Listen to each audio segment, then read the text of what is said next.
थोड़ा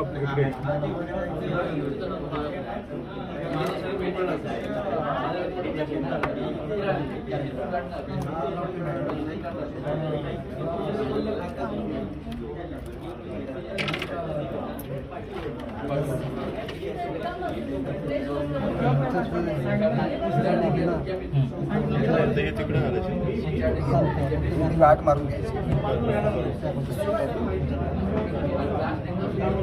किती काय झालं तरी खेकडं सुटणार नाही.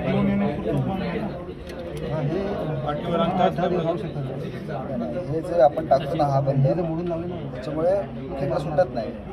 हा बांधलेला आहे ना नॉर्मली हा सुटू एक्सपोर्ट करतो ना त्यावेळी असे बांधतो. आता कंटिन्यू कापून